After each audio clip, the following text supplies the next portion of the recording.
আমার নবীজি জিব্রাইল আমিনকে জিজ্ঞেস করলেন, হে জিব্রাইল, তোমার বয়স কত? হাদিসটি ছিল এমন, জিব্রাইল তোমার বয়স কত?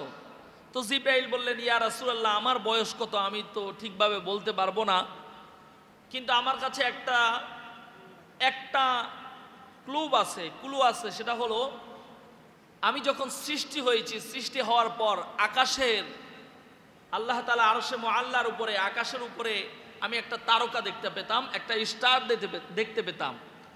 সেই তারকাটি 70 বছর এটা জ্বলতে থাকতো, আবার 70 বছর এটা নিভে থাকতো।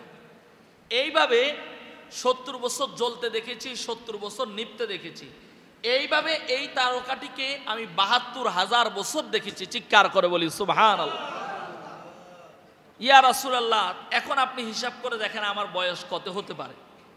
তা আমার নবীজি মুস্কি হেসে জিব্রাইল আমিনকে বললেন, হে জিব্রাইল, আসো, তুমি আমার পিছনে আসো এবং আমার পিঠের জামা খুলে আমার পিঠের পিছনে তাকিয়ে দেখো কিছু দেখতে পাও কিনা। তখন আমার নবীজি পিঠটাকে উঠিয়ে দিলেন। হযরতে জিব্রাইল আমিন এসে দেখলেন যে আমার নবীজির পিঠের মধ্যে একটা তারকার চিহ্ন, যেই চিহ্নটি তিনি আসমানের মধ্যে দেখেছেন।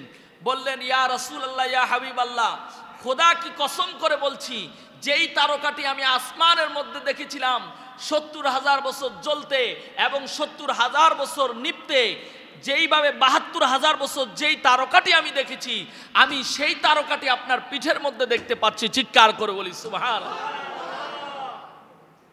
তার মানে আমার নবীজি জিব্রাইল আমিন সৃষ্টি যখন হয়নি, তখনও আমার নবীজিকে আল্লাহ তাআলা সৃষ্টি করে রেখেছেন।